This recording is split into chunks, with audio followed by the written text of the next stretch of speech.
Bonsoir fidèles téléspectateurs de Béni TV, que la grâce de Dieu soit à votre partage et la fraîche rosée du ciel également soit de votre côté, que vos crédits ne manquent de rien.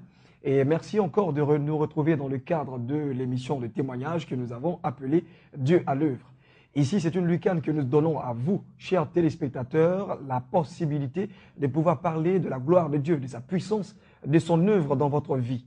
La vie, justement, est constituée de plusieurs histoires. Vous savez, pour arriver certainement à un autre pan de notre vie, il faut avoir donc eu un échelonnement, gravir certaines étapes.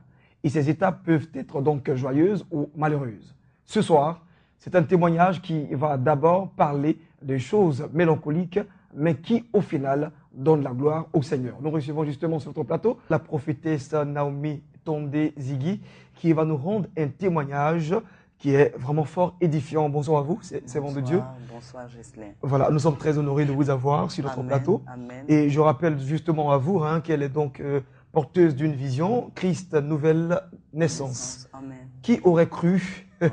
vous qui avez eu également une vie qu'on a plus ou moins connue, on se souvient, Sikouji, Oui.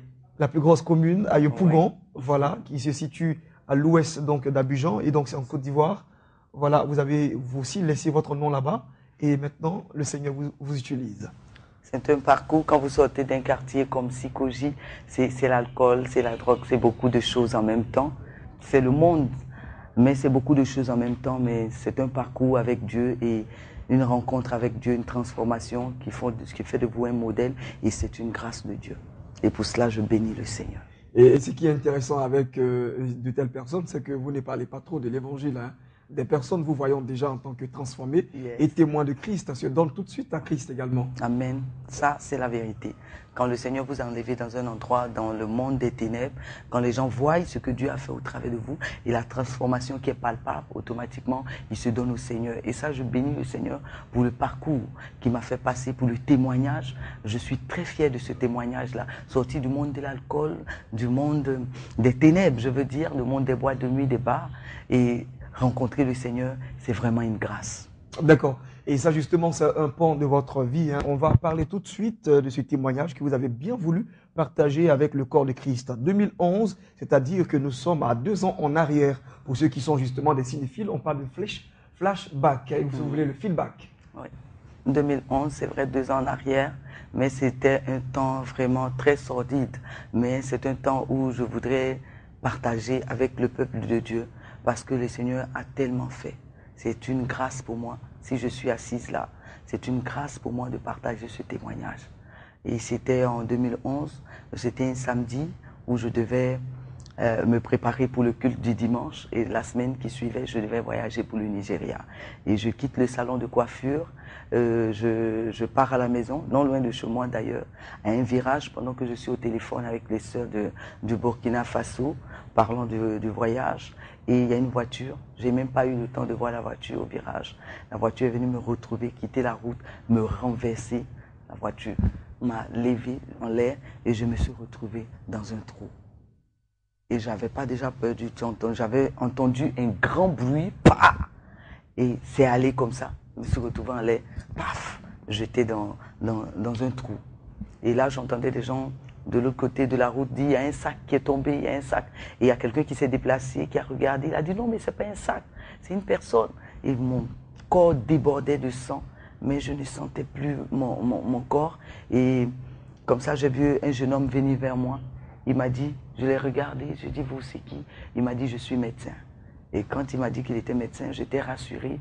Et il y a une deuxième personne qui est venue, et ils sont venus autour de moi. Je leur ai dit, nous allons prier le Seigneur. Donc on s'est attrapé les mains. Dans votre état, Oui. dans le trou où vous étiez. Oui. Je n'ai pas abandonné ce Dieu-là parce que je sais qu'il ne m'a pas abandonné. Je dis, on va s'attraper les mains, on va prier le Seigneur.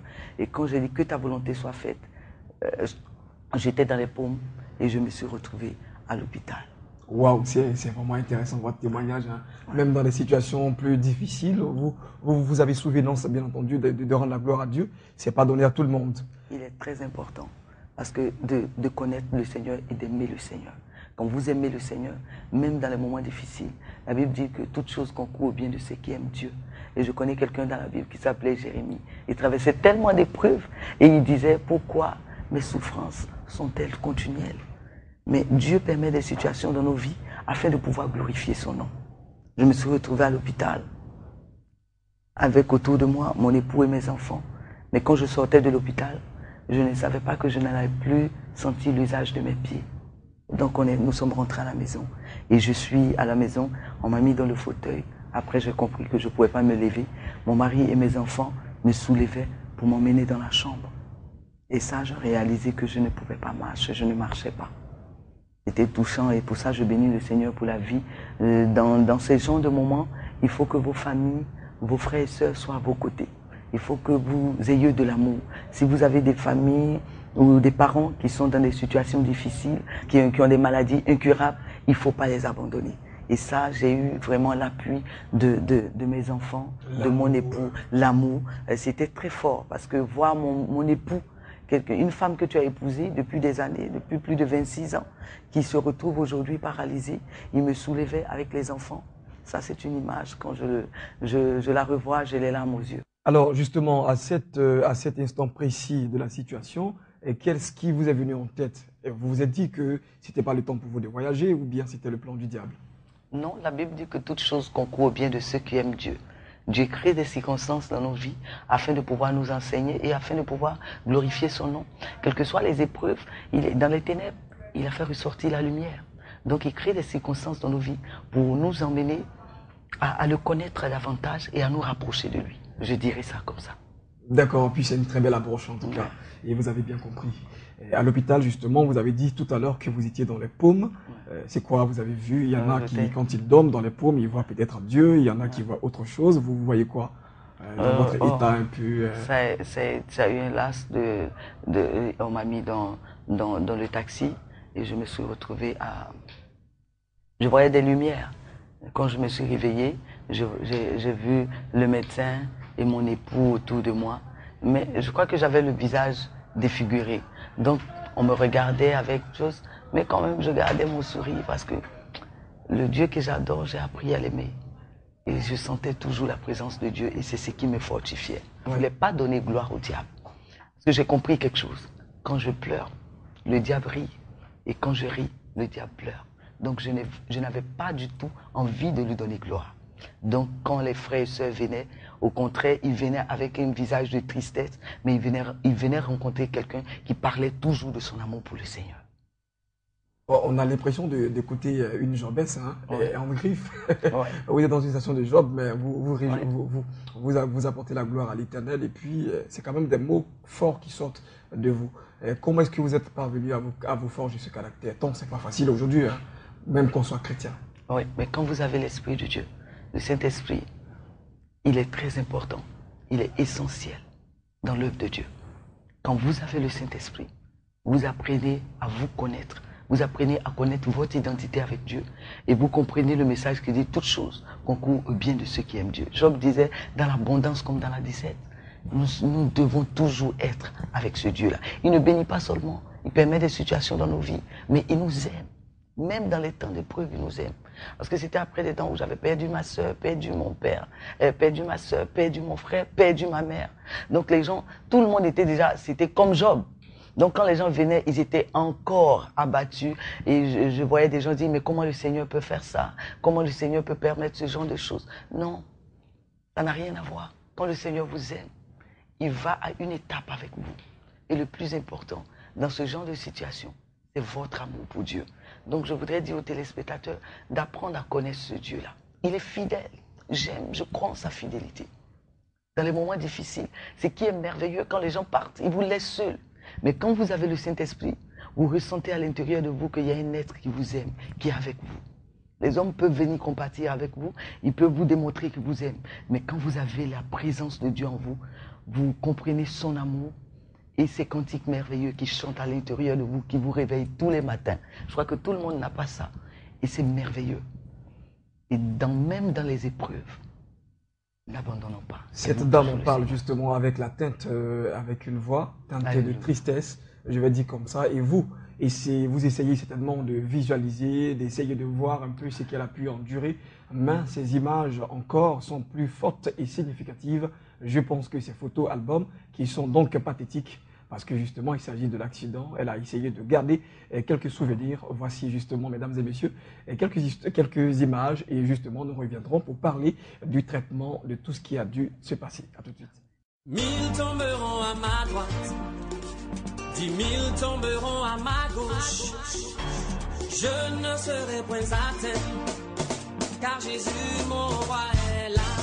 Il y a l'agonie pour une idée, Moïse a l'agonie pour un imon, et à la mounière pour l'aider.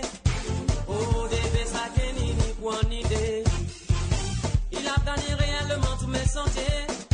Aucun fléau parmi ces mondes pour un matin. Y'avait mon bouclier, l'épée à deux tranchants, le victorieux. Mille à ma gauche, mille à ma droite, je ne suis point atteint, jamais atteint. Élie à l'agonie pour un imon, Moïse à l'agonie pour une idée, et à la mounière pour l'aider. Oh, des sakeni pour un imon. Ce Dieu-là, c'est mon préféré. Il s'appelle Yahvé. Il m'a tant aimé. Il m'a jamais abandonné, jamais oublié, jamais délaissé. De son son, il entend mes cris. Il me tire des griffes de mes ennemis. À cause de son nom, je ne suis pas touché. À cause de son nom, je ne suis pas touché. Le Dieu des armées est à mes côtés. C'est pourquoi lorsque plusieurs tombent, je ne suis pas touché. Je serai numéro uno. Jésus-Christ est le même hier, aujourd'hui et éternellement. Hébreux 13, verset 8. Le Dieu d'Élie n'a pas changé et continue d'opérer des miracles. Les merveilles de l'Éternel, c'est sur votre émission préférée, Dieu à l'œuvre.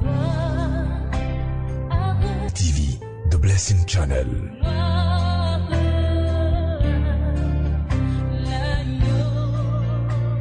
Voilà, vous comprenez un peu les difficultés, donc la douleur qu'elle a vécue à un certain moment de sa vie. Et quand vous revoyez tout cela justement, c'est comme si on remuait le couteau dans la plaie. Qu'est-ce que vous ressentez? Je vais donner gloire à Dieu et je vais aimer le Seigneur plus que tout. Parce que je sais que dans ces moments difficiles, j'avais ma famille, il y avait des frères et des sœurs qui venaient. Mais le Dieu qui sonde les cœurs et les reins, c'est lui seul qui réalise ce que vous vivez véritablement. Vous imaginez quelqu'un qui sait le Seigneur, qui annonce que Dieu bénit, qu'il est le Dieu véritable, qu'il est le Dieu qui nous protège tous les jours, qui se retrouve dans une situation comme ça. Vous imaginez, autour de vous, les personnes que vous aimez peuvent perdre la foi. Imaginez quelqu'un à qui on annonce que tu as une maladie incurable. Il se demande si Dieu l'a abandonné. Il se demande où est Dieu. Et des gens autour de vous viennent vous voir avec un visage comme ça, dégagé. D'autres se posent des questions. Pourquoi ça a été? Pourquoi Dieu a permis? D'autres cherchent aussi le diable quelque part, alors que c'est un plan divin de Dieu pour glorifier son nom. Et Jésus dit, ce n'est pas la peine de chercher l'origine de ce qui a pu bien se passer, mais chercher plutôt la solution. Ouais. Alors, donc je pense que vous avez, j'allais dire, une âme vraiment une prophétesse, hein, et puis vous appréhendez mieux les choses au point que votre témoignage devient un message.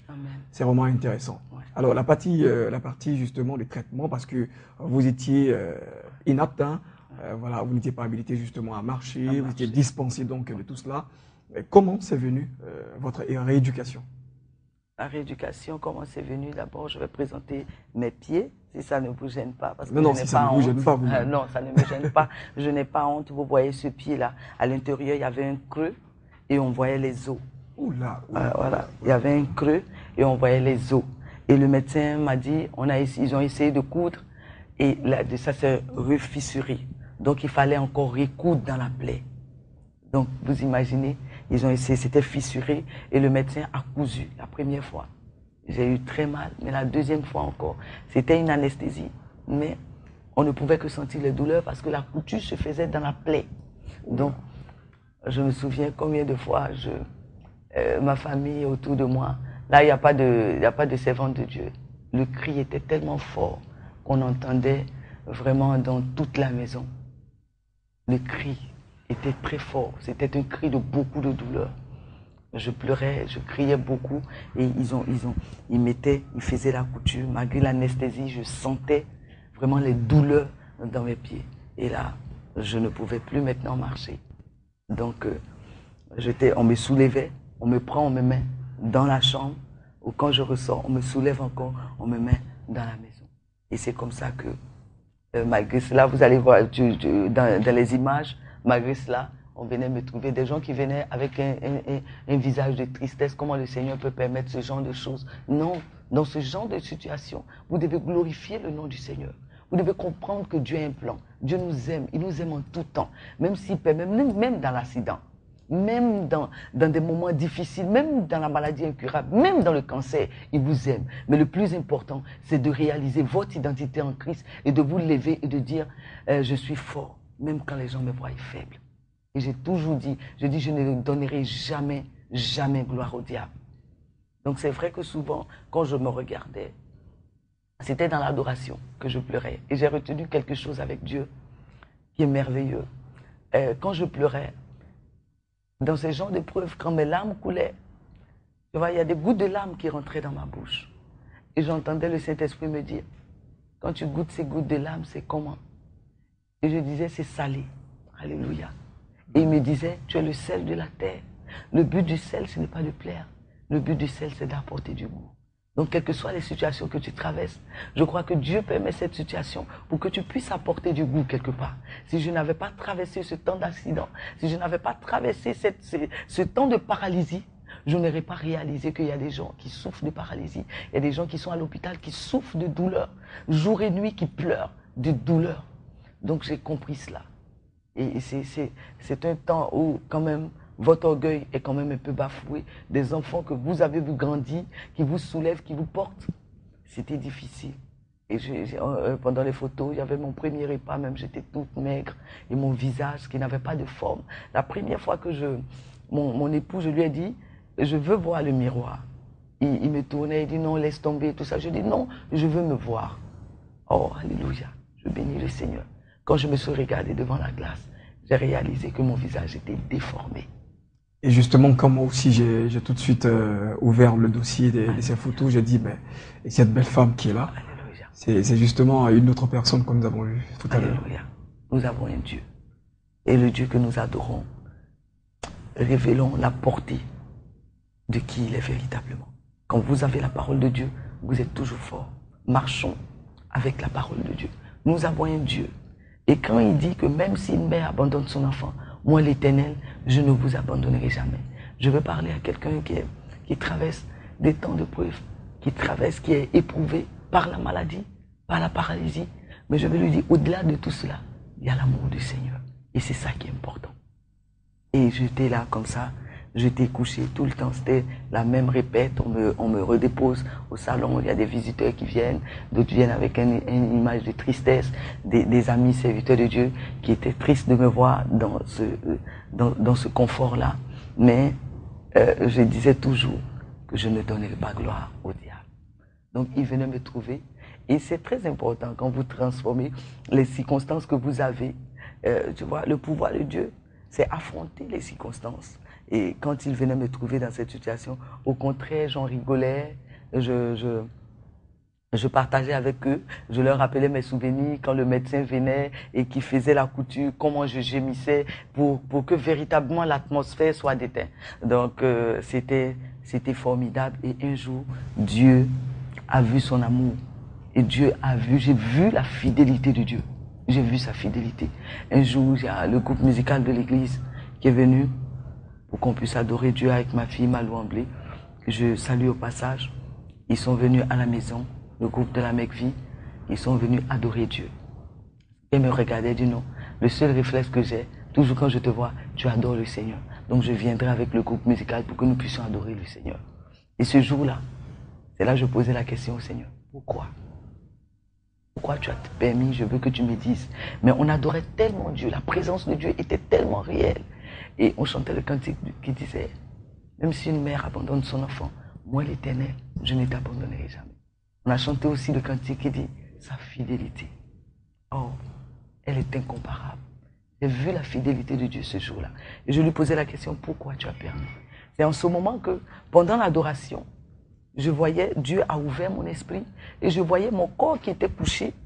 Et je voyais, comme si on était à niveau sec, je voyais mon corps qui était couché et je voyais des gens, des hommes de Dieu venus autour de moi pour regarder le corps. Et je voyais des gens qui pleuraient, ils venaient autour, comme si j'étais couché, le cadavre était couché à niveau sec. Et les gens qui venaient autour pour regarder mon visage. Et je vais vous dire, avant ça, j'ai ma petite soeur qui est venue me dire, parce que j'ai perdu ma soeur qui est Ruth Tondé, une artiste qui était en Côte d'Ivoire. Et j'ai ma petite soeur, avant ça, dans la semaine, qui est venue me dire que j'ai fait un rêve, Ruth est décédée encore 2 fois. J'ai dit non, ça c'est pas bien, c'est un esprit de mort. Et nous avons prié pour chasser ça.